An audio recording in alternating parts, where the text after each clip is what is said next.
Európa po rokoch vojny začína čoraz hlasnejšie hovoriť o rokovaniach s Ruskom. Na prvý pohľad to môže pôsobiť ako veľký posun, možno dokonca ako prvý signál, že sa celý konflikt začína pomaly posúvať smerom k diplomácii. Lenže čím viac detailov vychádza najavo, tým zvláštnejšie to celé pôsobí. Európski lídri hovoria o rokovaniach, ale zatiaľ nie je jasné, kto by mal Európu zastupovať. Nie je jasné, kedy by sa tieto rokovania mali začať. A podľa všetkého zatiaľ neexistuje ani jednotná predstava o tom, čo vlastne chce Európa Rusku ponúknuť. A práve tu začína problém, ktorý môže byť oveľa väčší, než sa na prvý pohľad zdá. Pretože ak po viac než 4 rokoch vojny stále neexistuje jasný plán, ako konflikt ukončiť, potom možno najväčší problém už dávno nie je iba na fronte. Možno je problém v tom, že Západ sa naučil vojnu financovať, ale stále nevie, ako ju politicky ukončiť. A presne v tomto momente prichádza ďalšia veľmi dôležitá vec.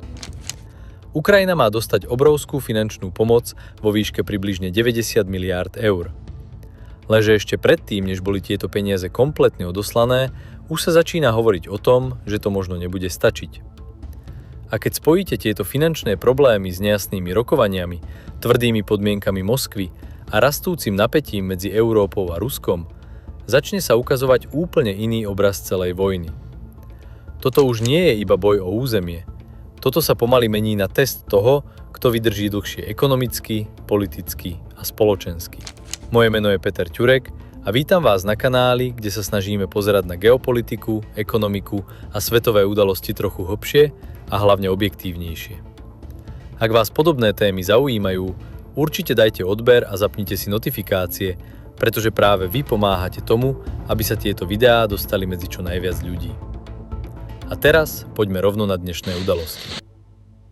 Financial Times dnes prišli so správou, že Európska únia sa pripravuje na možné rokovania s Ruskom o ukončení vojny na Ukrajine.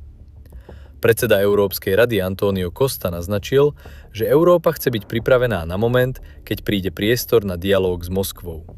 Lenže potom prišli detaily a práve tie sú podľa mňa najdôležitejšie.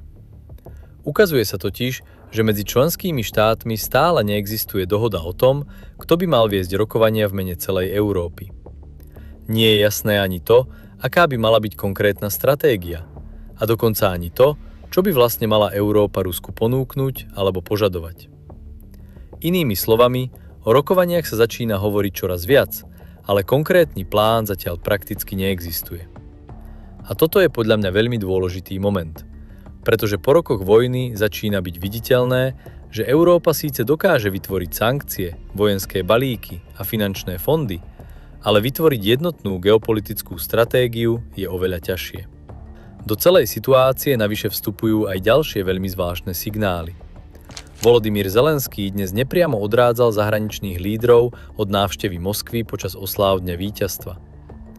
Zároveň však Rusko odkázalo Ukrajine, že ak budú oslavy akokoľvek narušené, môže nasledovať tvrdá odveta. Čiže momentálne sledujeme veľmi napätú situáciu, kde obe strany vysielajú varovania, ale zároveň sa čoraz viac hovorí o rokovaniach. A to vytvára veľmi zvláštny kontrast. Na jednej strane diplomacia, na druhej strane hrozby. Na jednej strane rozhovory o mieri, na druhej strane prípravy na ďalšiu eskaláciu. A práve preto začína byť čoraz ťažšie odhadnúť, kam sa celý konflikt reálne posúva. Medzi tým prišlo ďalšie veľmi dôležité vyjadrenie z Kremľa. Moskva naznačila, že za súčasných podmienok už ďalšie rozhovory s Ukrajinou nedávajú veľký zmysel. Podľa ruského pohľadu sa totiž najskôr musí vyriešiť územná otázka. Až potom môže prísť reálna diskusia o dlhodobom usporiadaní bezpečnosti v Európe. A toto je veľmi podstatný detail, pretože čoraz viac analytikov upozorňuje, že z pohľadu Ruska už nejde iba o Ukrajinu. Ide o širší konflikt medzi Ruskom a Západom, o bezpečnostnú architektúru Európy, o sféry vplyvu, o budúce postavenie NATO a o to, ako bude vyzerať Európa v nasledujúcich 10 ročiach.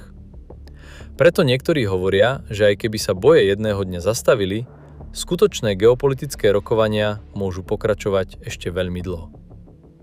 Ale teraz prichádza časť, ktorá môže byť pre Európu možno ešte nebezpečnejšia než samotné boje. Ekonomika.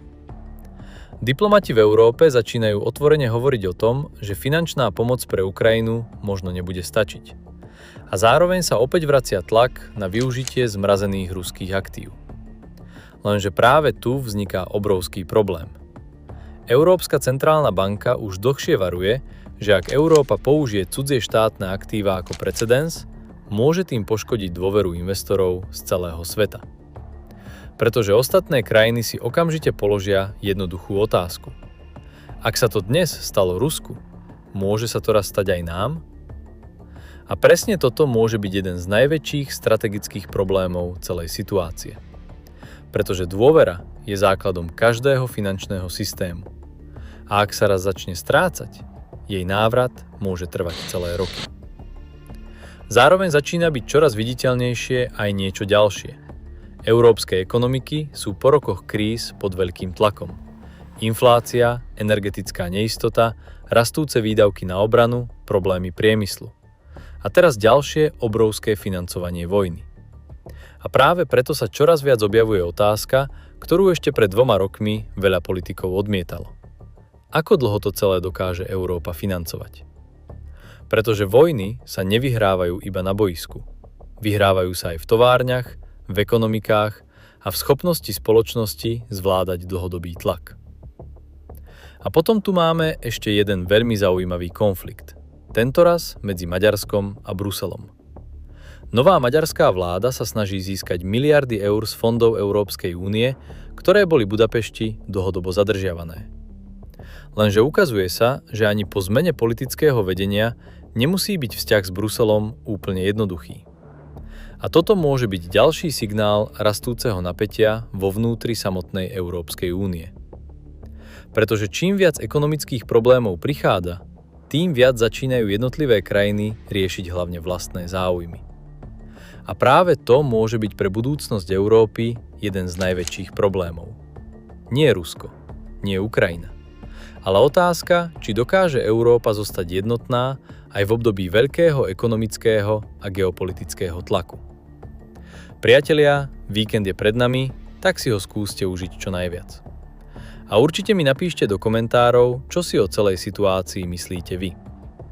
Ďakujem vám za sledovanie, veľmi si vážim vašu podporu, majte sa krásne a vidíme sa pri ďalšom videu.